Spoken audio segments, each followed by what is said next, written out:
बिस्मिल्लाहिर्रहमानिर्रहीम। शुरू अल्लाह के नाम से जो बड़ा मेहरबान निहायत रहम करने वाला है। अज़ीज़ तलबा तालिबात, इस उर्दू ऑनलाइन तदरीस में आप तमाम का इस्तकबाल है। उम्मीद है आप लोग खैर व आफ़ियत से होंगे।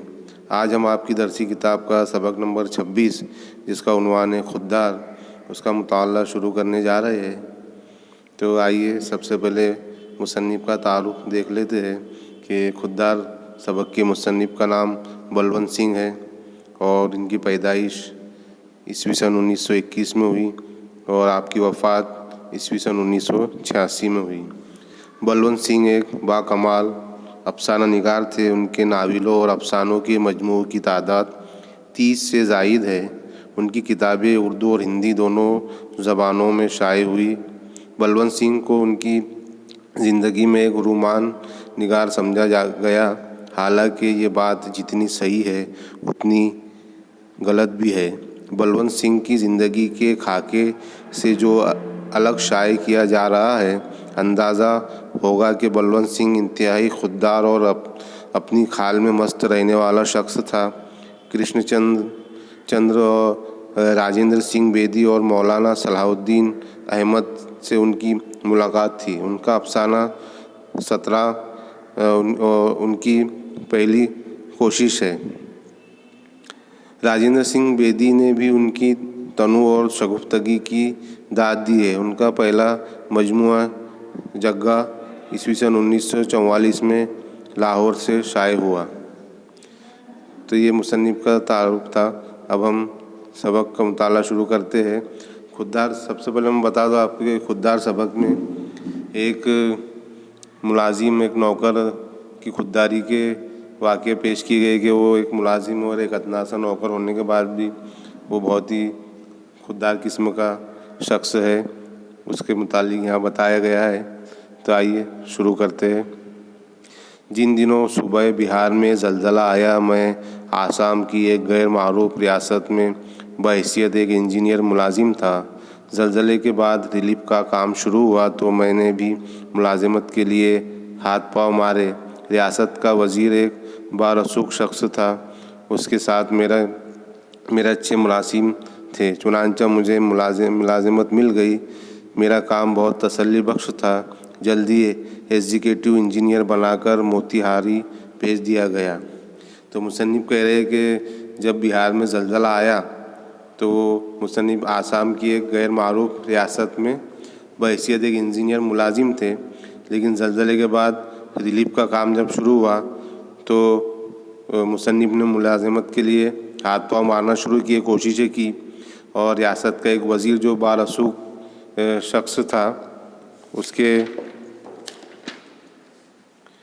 बारसूख था, यानी उसकी रसाई थी, उसकी बहुत ज़्यादा कहते हैं कि पहुँच थी।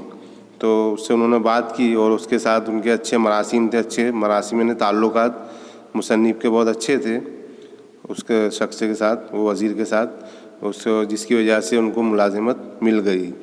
और मुसन्निफ़ कहते कि मेरा जो काम बहुत ही तसल्ली बख्श था। उन्होंने जो काम किया वो सबको पसंद आया और फिर उनको जल्द ही वो एग्जीक्यूटिव इंजीनियर बनाकर मोतिहार उनको भेज दिया गया, बिहार के एक शहर में, ज़िले में। उस जगह अपनी ज़िंदगी में पहली मर्तबा कुदरत की तबाहकारियाँ देखने का मौका मिला। हमारा दफ्तर मेरी कोठी के करीब ही था। दफ्तर की इमारत अभी ज़ेरे तामीर थी। 3-4 कमरे हमारे तसर्रुफ़ में थे। सिवाय मेरे कमरे के बाकी कमरों में सफ़ेदी भी ना हुई थी। फ़र्श की भद्दी ईंटों को छुपाने के लिए दरी बिछा दी गई थी। मेरे कमरे में 2 बड़ी खिड़कियाँ और दरवाजे थे। एक दरवाज़ा बड़े कमरे में खुलता था। यहाँ क्लर्क काम करते थे। उस वक्त अमला में 8 के करीब अशखास थे, चपरासी उनके अलावा। मुसन्निफ़ कह रहे कि जब उनको फिर मोतिहारी भेजा तो वहाँ उन्होंने पहली मर्तबा कुदरत की तबाहकारियों का देखने का उनको मौका मिला कि जब ज़लज़ला आया था तो वहाँ कैसे तबाहकारियाँ हुई थी। फिर मुसन्निफ़ कहते कि उनका जो दफ्तर था मुसन्निफ़ का, वो उनको जो रहने के लिए कोठी दी गई थी, एक कमरा दिया गया था, वो उसके करीब में ही था। और दफ्तर की जो उनकी जो ऑफिस की इमारत थी, दफ्तर यानी ऑफिस, उसकी इमारत थी, वो ज़ेरे तामीर थी, उसका काम शुरू था। 3-4 कमरे उनके तसर्रुफ़ में थे, तसर्रुफ़ में यानी उनके कब्ज़े में थे। और मुसन्निफ़ कह रहे हैं कि सिवाय मेरे कमरे के बाकी कमरों में सफ़ेदी भी ना हुई थी, यानी कलर काम भी उसमें ना हुआ था। और जो फर्श थी वो भी भद्दी ईंटों की, फर्श की जो भद्दी ईंटें थी वो छुपाने के लिए फर्श पर दरी बिछाई गई थी। और मुसन्निफ़ के कमरे में 2 बड़ी खिड़कियाँ और दरवाजे थे। एक दरवाज़ा बड़े कमरे में खुलता था, वहाँ यहाँ कलर के काम करते थे। उस वक्त अमला में यानी स्टाफ में, उनके पूरे स्टाफ में करीब 8 शख्स थे। अशखास, शख्स की जमा है अशखास, तो 8 लोग वो काम करते थे और चपरासी उनके अलावा अलग था। ज़लज़ले ने जहाँ एक तरफ ख़ानदान के ख़ानदान तबाह और बदहाल कर दिए थे, वहाँ बेकारों के लिए रोज़ी के दरवाज़े भी खोल दिए। कई अशखास के लिए ये सानिया दौलत व शादमानी का मज़दा लेकर आया था। जब शाम के वक्त हम लोग सैर के लिए बाहर निकले तो जगह जगह धरती माता को नहंग की तरह मुँह खोले पाते। बच्चे हैरत से उन अथाह दरारों में झांकते। तो मुसन्निफ़ कह रहे हैं कि ज़लज़ले ने जहाँ एक तरफ ख़ानदान के ख़ानदान तबाह और बदहाल कर दिए थे, तो दूसरी जगह वहाँ बेकार लोगों के लिए एक रोज़ी के दरवाजे भी खुल गए थे, क्योंकि सब काट माल हटाना, फिर नई इमारतें बनाने का काम, तो ये सब जो बेरोज़गार थे उनके लिए एक रोज़ी का मौका भी फराहम हो गया था। कई अशखास के लिए ये सानिया, ये वाक़या जो है वो दौलत और शादमानी का मज़दा लेकर आया था। मज़दा यानी खुशखबरी, है ना। दौलत और शादमानी, मज़दा के मायने होते हैं खुशखबरी के, ये खुशखबरी लेकर आया था। मुसन्निफ़ कह रहे हैं कि जब शाम के वक्त हम लोग सैर के लिए बाहर निकले तो जगह जगह धरती माता को नहंग की तरह मुंह खोले पाते। नहंग कहते हैं मगरमच्छ को, है ना, नहंग। तो ऐसे ज़लज़लों से यानी ज़मीन ऐसी फट गई थी कि ऐसा लग रहा था कि मगरमच्छ धरती माता को, यानी ज़मीन ऐसे लग रही थी कि कोई मगरमच्छ मुँह खोले पड़ा है। और बच्चे हैरत से उन अथाह दरारों में झांकते। अथाह यानी बहुत गहरी दरार जिसकी गहराई का पता ना चले, बहुत गहरा अथाह, उसमें बच्चे झांकते थे। सर्दियों की एक सुबह को जब मैं दफ्तर में पहुंचा तो रघुनाथ के कागज़ों का बड़ा सा पलंदा मेरे सामने रख दिया। पिछली शाम को मैं दौरे से वापस आया था। 3-4 दिन के कागज़ात जमा हो गए थे। पहले रघुनाथ कागज़ात रख कर फ़ौरन दूसरे कमरे में चला जाता, लेकिन आज वो हाथ सहलाता हुआ मेरी मेज़ के करीब ही खड़ा रहा। ये सोचकर शायद वो मुझे कुछ कहना चाहता है। मैंने उसकी तरफ देखा। उसके उतार चढ़ाव से मालूम होता था कि वो किसी गहरी ज़हनी कश्मकश में मुब्तला था।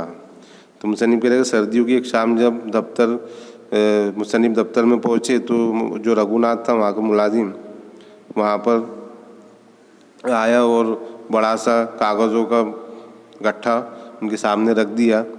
और उसके गुज़िश्ता शाम को जब दौरे से मुसन्निफ़ वापस आए तो 3-4 दिन के कागज़ात जमा हो गए थे।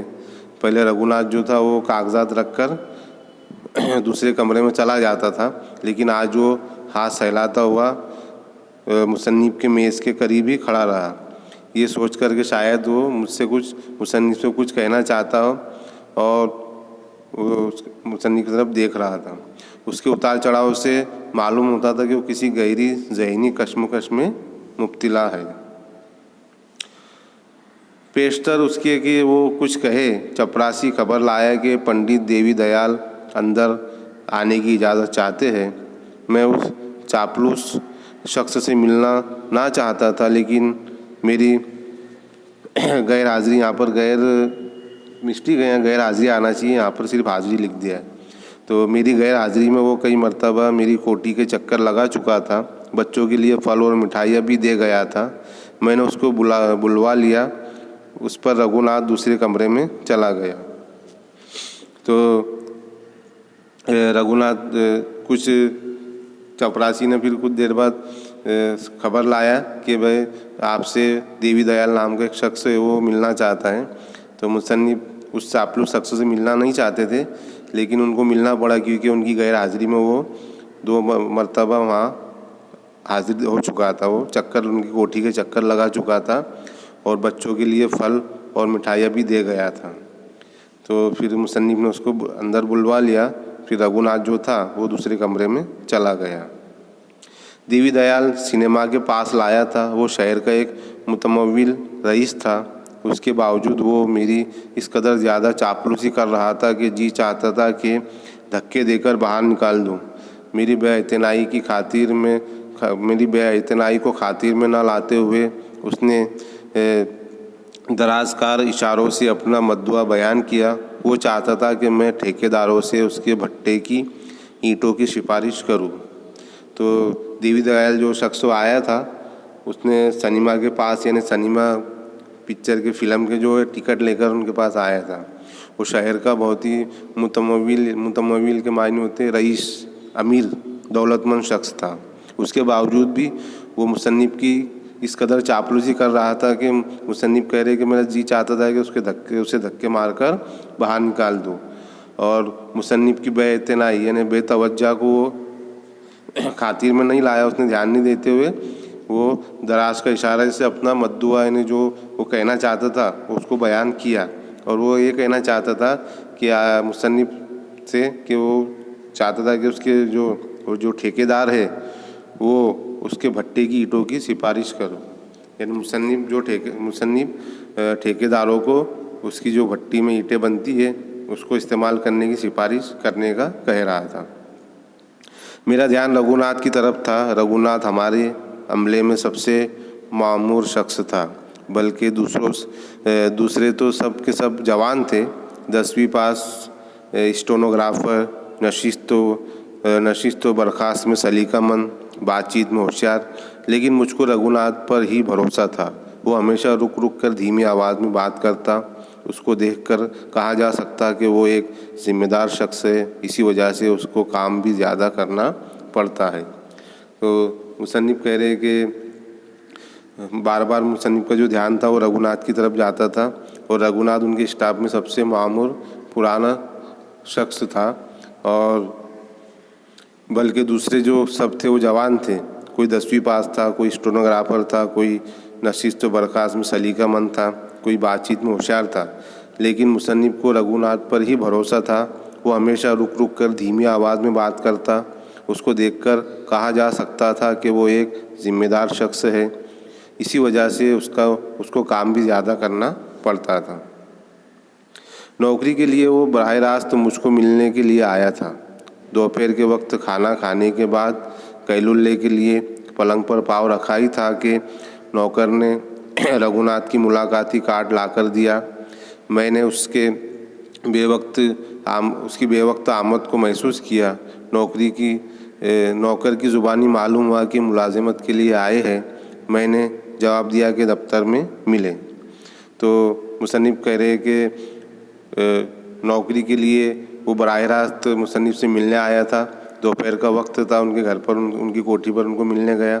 खाना खाने के बाद मुसन्निफ जो थे वो कैलुल्ला यानी खाने के बाद कुछ वक्त के लिए जो आराम कर गया उसको कैलुल्ला कहते हैं। तो मुसन्निफ कैलुल्ले के लिए पलंग पर पाँव रखी थे कि नौकर रघुनाथ का मुलाकाती कार्ड लेकर, विजिटिंग कार्ड लेकर उनके पास आया मुसन्निफ के पास। फिर मुसन्निफ ने उसकी बेवक्त आमद को महसूस किया। वो नौकर की ज़ुबानी मालूम हुआ कि वो मुलाजिमत के लिए आए हैं। तो मुसन्निफ ने जवाब दिया कि वो दफ्तर में आकर मिले। इत्तेफाक की बात, उस वक्त मैं ड्राइंग रूम में एक किताब लेने के लिए गया। सोने से पहले किसी रसाले या किताब की वरक़ गर्दानी करना मेरी आदत हो गई थी। खिड़की से मुझको रघुनाथ वापस जाता हुआ दिखाई दिया। खुदर का एक नील लगा हुआ पायजामा, इंग्लिश ट्वीड का एक पुराना गरम कोट, सर पर काले रंग की गोल टोपी, घुटने के करीब उसके पायजामे में एक उभार सा पैदा हो गया था। उसे देखकर मुझको ख्याल आया कि बेचारा बूढ़ा शख्स है, उसको बुला लेना चाहिए। चुनांचे नौकर को भेजकर मैंने उसे बुलवा लिया। तो मुसन्निफ कह रहे कि इत्तेफाक की बात यह है कि जब वो ड्राइंग रूम में गए एक किताब लेने के लिए, तो और मुसन्निफ की आदत थी कि सोने से पहले किसी भी रसाले या किताब की वर्क गर्दानी करते थे, यानी उसको देखते थे। उनकी ऐसी आदत हो गई थी। जब उन्होंने खिड़की से बाहर झाँका तो उनको रघुनाथ वापस जाता हुआ दिखाई दिया, जो खुदर का एक नील लगा हुआ पायजामा पहना था, इंग्लिश ट्वीट का एक पुराना गर्म कोट पहना था, सर पर काले रंग की गोल टोपी थी और घुटने के करीब उसके पायजामे में एक उभार सा पैदा हो गया था। उसे देखकर मुसन्निफ को ख्याल आया कि बेचारा बूढ़ा शख्स है, उसको बुला लेना चाहिए, वो क्या कहने आया उसकी बात सुन लेना चाहिए। चुनांचे उन्होंने नौकर को भेजकर रघुनाथ को बुलवा लिया। जब मैंने उसके चेहरे पर, खुसूसन उसके नीचे को लटकी हुई सफ़ेद मूँछों पर निगाह डाली तो मुझको अपना जवाब याद करके अफसोस हुआ। उसने आते ही बेमौका आमद के लिए माजरत चाही। उसने कहा कि वो मेरा ज़्यादा वक्त ख़राब नहीं करेगा। वो नौकरी के लिए आया था, टाइप करना जानता था, हर किस्म की कारोबारी नेज़ दफ्तरी खतों किताबात में उसको काफ़ी तजुर्बा हासिल था। तो मुसन्निफ कह रहे कि जब उसके चेहरे पर उन्होंने देखे और ख़ासकर उसकी नीचे को लटकी हुई सफ़ेद मूँछों पर निगाह डाली तो मुसन्निफ को अपना जवाब याद करके अफसोस हुआ कि उन्होंने उसे आते ही बेमौका आमद के लिए माजरत चाहिए, बेवक्त आने के लिए माफ़ी चाहिए और उसने कहा कि वो मुसन्निफ का आपका ज़्यादा वक्त ख़राब नहीं करेगा। और उसने कहा कि वो नौकरी के लिए आया था और कहता है कि मैं टाइप करना जानता हूँ, हर किस्म की कारोबारी नेज़ जो दफ्तर ऑफिस के जो ख़त व किताबात है उसका काफ़ी तजुर्बा हासिल है। मैंने उसको शाम तक बिठाए रखा। वो उसी जगह का बाशिंदा था। मैं उससे मुख्तलिफ बातें पूछता रहा, उसके चश्मदीद वाक़यात के हालात बड़ी दिलचस्पी से सुनता रहा। बातों बातों में मैंने उसके ज़ाती हालात भी मालूम कर लिए। पहले वो एक मुतमव्विल शख्स था। उसने अपने बच्चों को आला तालीम दिलवाई। सबसे बड़ा बेटा वेटरनरी डॉक्टर पास करके सरकारी मुलाजिमत करने लगा। उसके मुलाजिम हो जाने पर घर वालों को कुछ तसल्ली हुई क्योंकि उसकी कमाई का बेशतर हिस्सा उन्हीं की तालीम और लड़कियों की शादियों पर खर्च हो चुका था। लेकिन जब बुरे दिन आते हैं तो आग झपकते में तकदीर का पासा पलट जाता है।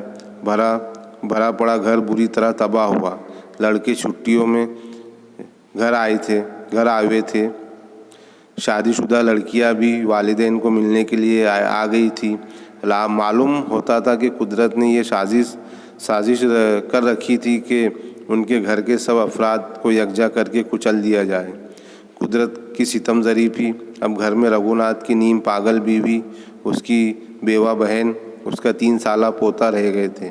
सिर्फ बड़ा लड़का बचा था, लेकिन वो भी दिक में मुब्तला होकर घर पहुंचा। बाप ने रही सही पूंजी उस पर खर्च कर दी, लेकिन उसको मौत के चंगुल से ना बचा सका।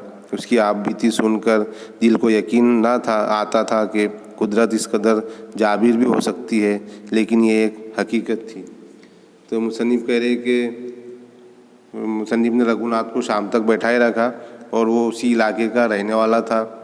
और मुसन्निफ बातों बातों में उससे मुख्तलिफ बातें पूछते रहे। उसके चश्मदीद वाक़यात के हालात बड़ी दिलचस्पी से सुनते रहे। बातों बातों में मुसन्निफ ने उसके ज़ाती हालात भी मालूम कर लिए। पहले वो एक बहुत ही दौलतमंद शख्स था। उसने अपने बच्चों को आला तालीम दिलवाई। सबसे बड़ा बेटा जो था वो वेटरनरी डॉक्टर पास करके सरकारी मुलाजिम हो गया था।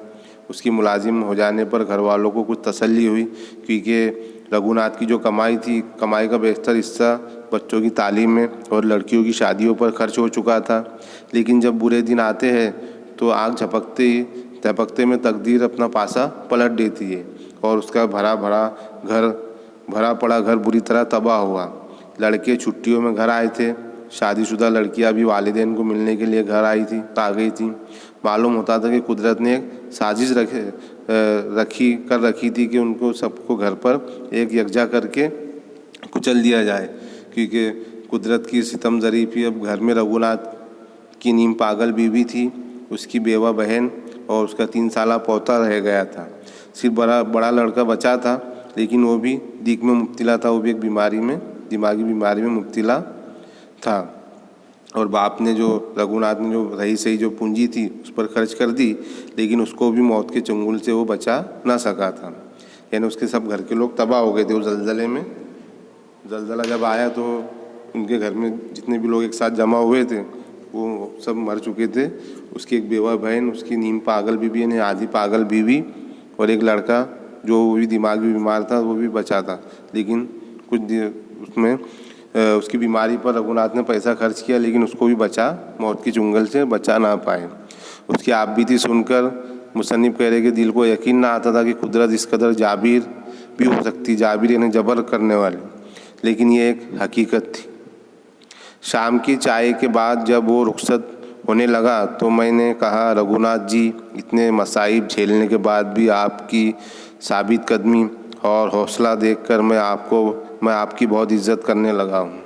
तो मुसन्निफ कह रहे कि शाम की चाय के बाद वो जब रुखसत होने लगा तो मुसन्निफ ने उससे कहा कि रघुनाथ जी, इतने मसाइब झेलने के बाद भी आपकी साबित कदमी, आपका जो पक्का इरादा और आपका हौसला देखकर मुसन्निफ कह रहे कि मैं आपकी बहुत इज्जत करने लगा हूँ। तो अज़ीज़ तलबा व तालिबात, ये खुददार सबक का हिस्सा अव्वल यहाँ मुकम्मल होता है। इंशाअल्लाह हिस्सा दुआ अगली वीडियो में देखेंगे। अल्लाह हाफिज़।